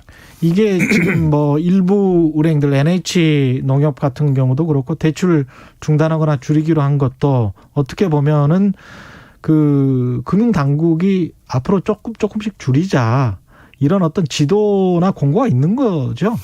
이제 고객과 좀 각각 다른데 농협이 지금 대출 중단한 거는 거꾸로 얘기하면 농협이 지나치게 주택담보대출을 많이 한 거죠. 그러니까 이제 본인이 해줘야 되는 담보대출 한도를 넘어서서 총량적인 넘어서서 너무 빨리 많이 해주다 보니까 지금 이미 이 소위 가이드라인에 걸려버린 거고요. 그 위에 나머지 신한국민 하나은행 같은 경우는 아직도 그 룸이 많아서 여력이 있군요. 여력이 많아서 뭐 NH농협이 대출 안 하더라도 타 은행에서 얼마든지 대출 받을 수 있는 상황이다라고 한 점에서는 과장할 필요는 없는 것 같고요. 그다음에 타 금융기관들이 급격히 뭐 주택담보대출을 포함해서 대출을 줄일 가능성은 별로 없어 보이고요. 다만 금융권도 그렇고 금융당국도 앞서 말씀드렸던 것처럼 내년 이후에 금리 인상과 테이퍼링 등의 영향으로 주택가격이 하락할 게 뻔히 보이는 상황에서 무리한 주택담보대출을 해주는 것은 빌려가는 분에게도 빌려주는 금융기관에게도 모두 다 불행한 상황이 올 수 있기 때문에 이 소위 상환 능력 중심으로 이번에 고승범 이제 금융위원장 내정자가 얘기했지만 상환 능력 중심으로 대출하도록 해서 무리한 대출이 이루어지지 않도록 할 필요는 금융감독당국도 금융기관도 모두 있는 거죠. 지금 상황에서 이제 금융을 관리하는 입장은 그런데 청취자 김성환님은 전세 실수요자들은 서민인데 기존 전세대출자들 재대출 같은 경우에 막아버리면 어디로 가야 하나 이런 말씀을 하셨는데. 네, 그럴 리는 없습니다. 그럴 일은 없다. 지금 우리나라에는 이제 그 금융의 산하에 주택금융공사라고 있어서요. 그런 전세자금 대출이나 이런 부분에 있어서는 보증도 해주고 이 전세자금 대출 자체가 이렇게 무리하게 물론 개인마다 기존에 다른 빚 많은데 거기다 더 빚을 내려고 한다. 이럴 경우에는 이제 안 되지만 일반적인 전세자금 대출에 문제가 생길 가능성은 없습니다. 예. 청취자 점점님 갭 투자자들은 은행 대출 받을 필요 없이 비싼 전세금으로 집 구매하죠. 그러니 통계에도 안 잡히는 거 아니에요? 이런 것들이 있는데 그러니까 이제 전세금 자체가 이 사람들 갭 투자자들한테는 일종의 빚인데 가격이 떨어지면 그러면 전세가도 떨어질 것이고 그러면 이제 그걸 돌려줘야 될 거 아니에요? 뭐 이런 것들에 관한 어떤 금융 리스크도 있는 거 아니야? 이런 지적이신 것 같아요. 그거는 그렇게 그걸로 인해서 금융 리스크가 바로 올 가능성은 없습니다. 왜냐하면 주택가 그러니까 이 전세 계약도 4년 동안 못 올릴 뿐만 아니라 내리는 것도 안 되는 거거든요. 그러니까 이제 예를 들어서 지금 내년 이후에 주택 가격이 하락한다고 해서 전세 가격이 바로 급락하거나 이럴 가능성은 별로 높지 않습니다. 오늘 기준금리 어떻게 할 것 같습니까? 한국은행 금통이 열리는데. 어떻게 할 것 같습니까가 아니라 이주열 총재가 반드시 금리 인상을 해야죠. 반드시 해야 한다. 저는 0.25%라도 시장에 시그널을 줘야 되는 거다. 이번에 못한다면 저는 아마 올해 금리 인상하기가 쉽지 않기 때문에 선거 가까우면 올수록 어려워지죠. 그런 점에서는 이주열 행장이 한국은행장이 연임까지 한 분인데 이제 내년이면 이제 임기가 끝나거든요. 정말 임기 마지막 연임하는 총재로서 이것도 못하면 정말 본인에게 따라붙었던 주사급 행장이다라는 한국은행 총재다라는 말을 진짜 씻을 수 없겠죠. 그 정부 정책 기조는 가계부채 관련해서 어떻게 해야 될까요? 안정적으로 관리를 하면서도 또 서민 피해는 줄여야 되는데. 저는 언론들을 좀 이해 못 하겠는 게요. 지금 뭐 예를 들어 그 담보대출 관리에 들어간다고 하니까 그러면은 그 빚내서 집 살려고 했던 분들이나 전세자금 어떡하냐 이런 소리를 하는데 전세는 아까 말씀드려서 걱정할 게 없는데요. 지금 이 내년 이후에 주택 가격이 하락할 거다라는 게 거의 모든 전문가들의 견해인데도 불구하고 여기서 지금 빚내서 집 사는데 어려움 주지 마라라는 소리를 과연 언론들이 하는 게 맞냐. 저는 그런 점에서는 나중에 내년 이후에 주택 가격이 하락하면서 영끌해서 어떻게 책임지려고 영끌해서 주택 사신 분들의 곡소리에 대해서 언론이 책임질 수 있냐. 그때는 또 비난할 대상을 찾겠죠. 예. 그러니까 지금은요. 그렇게 무리해서 대출하지 않아 해서 집을 살 필요 없이 그냥 그런 무리하지 않고도 집 살 수 있는 분들은 이미 다 샀다고 봐야 되고요. 지금 이제 대출 받아서 집 살려고 하는 분은 진짜 막차 심리로 마지막 그 배팅을 하는 심리일 텐데 지금은 그때가 아닌 거죠. 그런 점에서는 이렇게 뻔히 예견되는 내년 이후에 금리 인상과 부동산 가격 하락이 예견되는 상황에서 예. 무리한 주택담보대출이 발생하지 않도록 상환 능력 중심으로 가계부채 대출을 관리하겠다는 건 정책 당국으로서 너무나 당연한 거고 청취자들께서도 지금은 절대 무리해서 대출해서 집 살 때가 아니다. 이 말씀은 저도 강조해서 드리고 싶습니다. 그 시간이 한 5분 정도 남았는데 이재용 그 삼성전자 네. 부회장이라는 타이틀을 지금 달아야 되는 건지 안 달아야 되는 건지 지금 현재 갖고 있는 거죠. 그 갖고 있죠. 네네. 근데 이제 그 뭐라고 해야 되나요? 일은 지금 한단 말이에요. 서초사고로 가서 경영현안도 보고받고. 근데 이게 그러면 취업을 한 건가 안 한 건가? 박범계 법무부 장관은 무보수 비상임 미등기 임원이니까 취업으로 보기 어렵다. 뭐 이렇게 말했는데. 박범계 장관의 발언은 법무부 장관으로서는 법리적으로는 예. 있을 수 없는 궤변이다. 법무부 장관이 하신 거죠. 예. 왜냐하면 그 과거 재벌 총수들 중에서 등기 임원이 아닌 분들이 너무 많아서 문제가 됐었죠. 네, 문제가 돼서 등기 임원으로 등재해가지고 책임져라라고 하는 법적 책임져라 이런 거였는데요. 예. 지금 이재용 부회장은 이미 이전부터 무보수로 일을 해왔고요. 맞아요. 그전에 무보수였어요. 그다음에 예. 이건희 회장이 삼성그룹에 상근한 적이 없습니다. 늘 그냥 자택에서 일을 했고요. 그러니까 다시 말해서 재벌 총수는 보수 안 받고 상근하지 않으면서 등기 임원으로 등재하지 않고도 회사와 그룹을 실질적으로 지배해 왔던 거거든요. 그런 점에서 보면 무보수 비상근 미등기를 이유로 해서 취업이 제한에 걸리지 않는다라고 하는 그 기준은 법무부 장관은 있을 수 없는 궤변이죠. 왜냐하면 우리나라는 IMF 경제 위기 이후에 상법에 사실상의 이사제도라는 걸 도입했습니다. 그게 다 재벌 총수를 겨냥한 건데요. 직책 없고 상근하지 않고 보수를 받지 않아도 회사를 실질적으로 지배하고 있는 자는 사실상의 이사로 간주해서 법적 책임을 묻는다라고 하는 게 상법상의 사실상의 이사제도거든요. 이런 상법상의 사실상의 이사제도라고 하는 경제에 관련된 법률의 기본법의 상식도 무시하고 박범계 장관이 무보수 미등기 비상근이면 취업 제한에 안 걸린다. 이런 해석을 하는 거는 전 지나친 거죠. 그러면 실질적으로 이렇게 행위를 해버리면 경영 행위를 해버리면 근데 그 법무부 장관이 이렇게 발언을 했기 때문에 뭐 어떻게 제어할 방법은 없지 않습니까?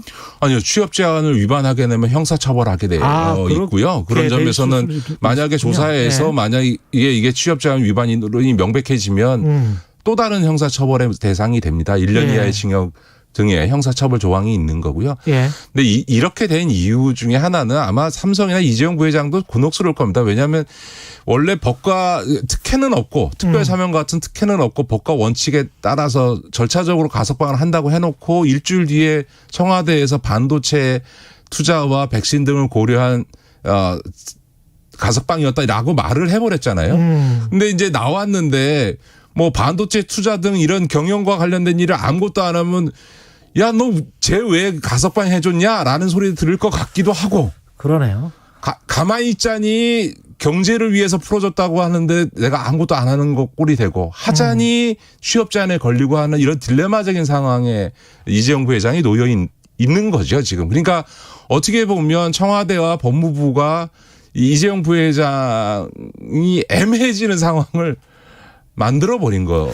어떻게 보면 한국 경제가 지금 재벌에 저당 잡힌 거 아닙니까? 사실 이제 백신이랄지 그 삼성 바이오로직스가 또 백신을 생산하게 돼버렸잖아요. 네. 예, 그렇게 돼서 삼성전자에 대한 중요성뿐만이 아니고 바이오 분야까지 이렇게 크게 중요하게 됐기 때문에 그런 측면에서 어떤. 근데 제가 뭐 여러 군데서 그런 얘기 하는데요. 예. 아마 백신 관련해서 삼성의 역할 얘기하면 정말 SK 그룹에 있는 분들은 정말 좀 속이 상할 겁니다. 왜냐하면 지금 우리나라에 제공되는 백신은 다 SK 바이오사이언스에서 생산하고 있는데 이제 삼성은 이제 모더나로부터 위탁 생산을 이제 시작하고 있는 마당인데 무슨 백신과 관련해서 이재용 부회장이 역할을 한다. 이거는 정말 언론이나 정치권이 지어낸 말이고요. 정말. 그러니까 실제로는 반도체 투자의 경우에도 예정된 투자에 따라서 이루어지는 거죠. 사실 도대체 삼성이 저는 뭐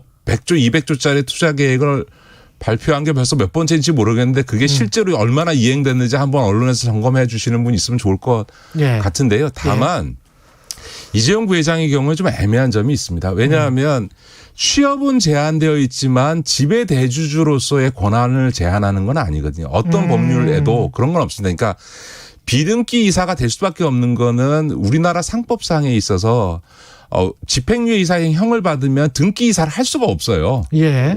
아예 그냥 원래 등기가 돼 있어도 그게 박탈이 되는 거니까. 그렇죠. 예. 그러나 그렇게 등기 이사를 할 수 없게 법이 정해져 있음에도 불구하고 대주주로서의 소유권을 행사하는 데 있어서의 제한은 없습니다. 왜냐하면 이재용 부회장은 자기 재산권을 행사하는데 형사처벌을 받았다고 재산권 행사에 제한이 걸리는 건 아니거든요. 그러니까 그런 점에서 보면 일상적 경영자로서의 경영활동을 하는 것은 취업 제한을 위반하는 것이지만 대주주로서 권한을 행사하는 것은 취업 제한 규정에 위반하지 않습니다. 그러니까 근데 어디까지가 그렇죠. 근데 대주주라는 건 뭐냐면 자기를 대리하는 이사를 주주총회에서 선출하고 그렇죠. 그 이사가 제대로 주주의 의사를 반영해서 경영하는지를 감시하고 혹은 경질하고 감독하는 권한은 대주주의 권한인 거거든요. 근데 일상적인 경영 활동은 사실 안 되는 거고. 그러니까 결론적으로 얘기하면 이재용 부회장이 대주주로서의 권한을 행사하는 것은 무방하지만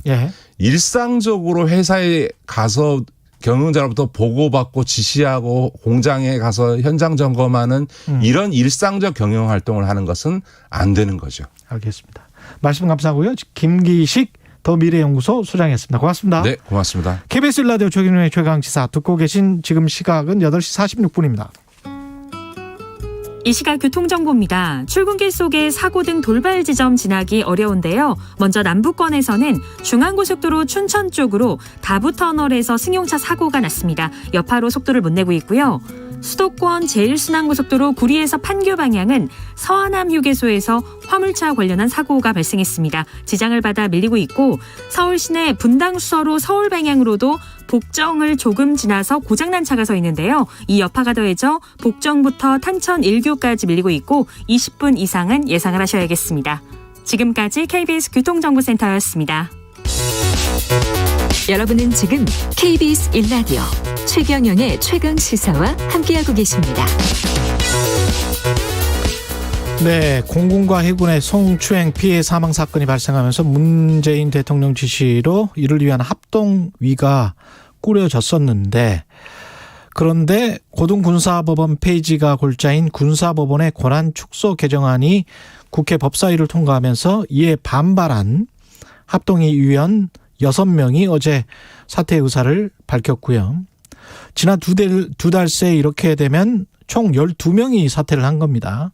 어떤 문제가 있는 건지 어제 합동위 위원 사퇴 의사를 표명한 군인권센터 임태훈 소장 연결돼 있습니다. 안녕하세요. 네, 안녕하십니까. 예. 그 합동위원들이 전부 기대를 접는다. 사퇴 의사를 밝힌 이렇게 이야기를 했단 말이죠. 네. 왜 기대를 접는 거죠? 우선은 대통령께서 상황의 심각성을 좀 파악하시고 이제 민간이 참여하는 병영 개선 기구를 만들라고 지시했는데요.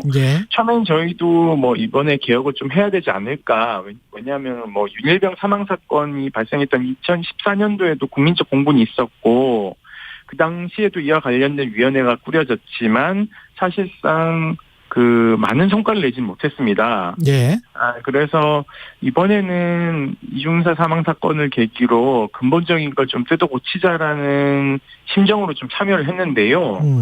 결국은 대통령이 지시했으니까 앞에서는 공손하게 하는 척하고 위원들에게는 좋은 안을 달라고 하지만 뒤로는 국회에서 협작질을 하고 있다라는 비난을 이제 받게 된 게 군사법원법에 대한 어떤 이상한 이제 그 군사법원만 내주는 방식으로 가고 있고요.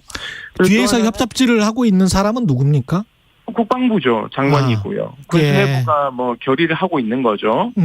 군 법무관들 동원해서 뭐 이렇게 여야 할 것 없이 로비를 하고 있고요. 왜냐하면 평시 군사법원 폐지는 30년간 지속되어 온 개혁적 요구이고요. 노무현 대통령 당시 사법 개혁을 하기 위한 사개 추이에서 폐지안이 논의됐다가 사장이 됐죠. 그러니까 사실은 노무현 정신에 입각한다면 민주당은 이걸 밀어붙여야 되는데요. 엉뚱한 언론법을 밀어붙여 있어요. 그래서 저는 민주당도 빨리 정신 차리고 개혁의 본질로 돌아와야 된다고 생각하고 있고요. 그리고 그러니까 군을 감시하는 군인권 보호관 제도가 있습니다. 이것이 핵심적인 건 불시부대 방문권인데요. 통보하지 않고 쳐들어가는 것이죠. 그렇죠. 이것은 독일의 국방본부지만에서 따온 것인데요. 이것을 국방부가 조승래 의원에게 청탁해서 불시부대 방문권 삭제하고 오히려 국방부 장관이 조사 중단을 요청할 수 있는 독소 조항을 넣어놨습니다. 저희가 이것을 강력한 독립기구로서 불시부대 방문권 등등을 넣은 결의안을 패스트트랙을 태워서 통과를 시켰습니다. 합동위원회에서요. 그렇다면은 이것에 대한 것을 담은 내용의 의원 입법안을 기다리는 게 순서겠죠. 국방부는. 하지만 국회 운영위원회를 통해서 조승래 의원을 법안심사 소위에 올리려고 했습니다. 왜냐하면 이수진 의원이 저희 합동위의 공고를 받아들여서 그 법을 만들고 있었거든요. 그러니까 이것이 같이 병합심리될까 봐 꼼수를 부렸다는 것이 저희들이 확인한 사실이고요. 그리고 국회에도 국방위에다가 평시 군사법원을 폐지하는 결의안을 4분과에서 결의를 해서 전체에 올렸는데 국회 보고에서는 각 분과별로 보고사항에서 평시 군사법원 폐지가 논란이 있다는 식으로만 올렸습니다. 국회에다 허위 보고한 거죠. 그러니까 자기들의 욕망을 국회에서는 가감없이 투영시키면서 저희 앞에서는 이제 개혁하는 척하는 거죠. 그런 것이 이제 들통이 나서 저희가 이제 박차고 나온 것이고요. 그게 들통이 난 게 군사법원의 권한축소 개정안이 국회 법사위 통과한 이 안 자체가 모든 것을 말해준다. 다 수요였다는 그렇죠. 그렇다면 국방부는 의견을 내야 되는 거죠. 법안심사 소위를 중단하시고 저희가 이 합동위에서 만든 안을 좀 더 논의를 더 해주십시오라고 하면서 소소위원회를 둔다고 하던가 해야 되는데 그런 방식이 아니라 그냥 상정해버린 것이죠. 그렇기 때문에 누적이라는 거죠. 국회 법사위 통과안 있잖아요. 네네. 그게 뭐가 가장 큰 문제고 왜 이게 쉬웁니까? 그러니까는 이게요. 성범죄만 수사 기소 재판을 민간으로 이양하고 사망사건 이 두 개를 넘기는 건데요. 그러면은 앞으로 구타가혹행위가 벌어지면 또 구타가혹행위도 또 민간으로 이양할 것인가요? 그렇게 가서는 안 되는 거죠. 저희가 얘기하는 것은 최소한의 비순정 군사 범죄라도, 그러니까는 음주운전이라든가 구타가혹행위, 뭐 사기 범죄, 강도, 절도 이런 것들은 군사 범죄하고 상관이 없지 않습니까? 그런 범죄는 모두 민간으로 이양하라는 겁니다. 수사 기소 재판을요. 근데 문제되는 것만 하나씩 띄워주는 방식인데 이게 왜 그러냐면 군 법무관들이 자기네들의 독과점 시장을 지키기 위한 카르텔 지키기라는 겁니다. 이게 무슨 얘기냐. 일반 형사범죄는 수임료가 500만 원부터 시작하는데요. 군인이 가해자인 사건은 1000만 원부터 시작합니다. 왜냐하면 군 법무관들이 정관 예우가 상당히 크거든요. 판사도 했다가 군검사도 했다가 막 이러기 때문에 대령으로 예편한 법무관, 이 변호사가 되거나 이런 사람들이 과거의 군판사, 군검사가 다 후배들이지 않습니까? 그 사람들이 수임을 하는군요. 정관이 통하니까는 시장 가격이 높을 수밖에 없는 거예요. 이것도 민간법이랑 똑같네. 깨질까 봐 겁나서 그런 겁니다.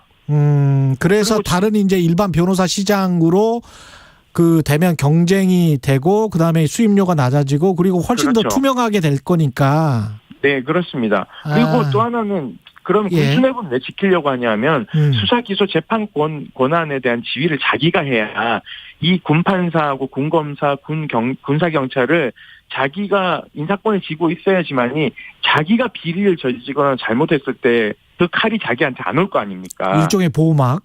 그렇죠. 그렇기 때문에 이것을 극도로 내놓는 것을 군사 기밀이라든가 무슨 군의 엄청난 고도의 지식이 요하는 재판이 있다든가 하는 말도 안 되는 얘기들을 하고 있어요. 순정 군사 범죄가 많게는 8%고요. 적게는 2%입니다. 예. 그러니까 별로 중요한 사건 없고요. 지금 개정된 법안도요. 군사 기밀이 포함된 거라고 판단되면은 국방부 장관이 수사하고 기소하고 재판권을 뺏어올 수 있습니다. 그러니까는 성범죄에서 예를 들면은 피해자가 정보사령부 소속이라던가 기무사 소속이면요 뺏어올 수 있는 겁니다. 그러네요. 네, 그렇기 때문에 이 말도 안 되는 것을 여야가 합의했다는 것도 문제고요. 저는 국민의힘이 더 문제라고 생각합니다. 국민의힘이라고 당명을 하지 마시고 군인의힘이라고 바꿔야 된다고 생각해요. 본인들이 박정희, 노태우, 전두환의 후예라는 걸 이번에 보여주지 않았습니까? 군사 독재 시절이 끝난 게 언젠데 아직까지 군사법원을 자기네들이 가지고 있어야 된다는 말도 안 되는 얘기를 하고 있어요. 선진국 대부분은 미군은 영토가 크고 해외 주둔지가 많으니까 범죄자를 이송하기 어려우니까 그렇다 치더라도 독일이나 프랑스는 군사법원이 없습니다. 그러니까 이걸 반드시 없애야 되고요. 또 하나는 어제 분과위에서 저는 실망한 게 그러니까 주장은 평시에는 없애야 된다라는 거죠. 평시에는 없애야 되는 거죠. 전시만 운영하면 되는 것이고요. 그리고 또 하나는 어제 위원회 시작하면서 사퇴한 저희들을 비난하셨어요. 장외에서 얘기하지 말고 장내 들어와서 얘기하라는데 저희가 장내에서 얘기하려고 하니까 위원장께서 다 막으셨거든요. 그러니까 적반하장이 이런 거죠. 본인이 소통을 하지 않아 놓고 예를 들면 평시군사법원 폐지안이 과격하니까 사분과 위원장인 김종대 의원에게 계속 상정을 막습니다. 그러니까 상정을 막힌 이제 이 분과위원장이 위원들에게 사실상 위원장이 계속 이걸 푸시하고 있어서 내가 이걸 못하고 있다라는 것을 이야기하면서 화가 난 위원들이 평시군사법원을 압도적으로 폐지하는 것을 가결시켰거든요. 근데 어제는 또 부결시키기 위해서 엄청 노력을 하십니다. 정족수 확인도 제대로 안 하시고 부결됐다면서 방망이를 마구 두들기세요. 나중에 확인하니까는 정족수 한 명이 미달돼서 이게 회의가 무산됐거든요. 그러니까 나간 위원들한테 침을 그만 뱉으시고 이것을 안 하려고 하는 국방부 장관을 뭐라고 해야 되는 거죠. 저는 국방부 장관하고 박은정 위원장이 빨리 사퇴해야 된다고 봅니다. 알겠습니다. 그래야지 이 개혁의 걸림돌들이 순차적으로 밀려나면서 개혁을 하는데 지금 국방부 장관은 7번째 사과를 하는데도 경질하지 않고 있어요. 알겠습니다. 더군다나 개혁을 하겠다고 들어간 우리 권익위원회에서 우리 김영란법 통과하면서 굉장히 존경받았지 않습니까? 여기까지 해야 됩니다. 시간이 다 됐습니다. 또 하나는 마지막으로요. 군인권센터 임태훈 소장이었습니다. 고맙습니다.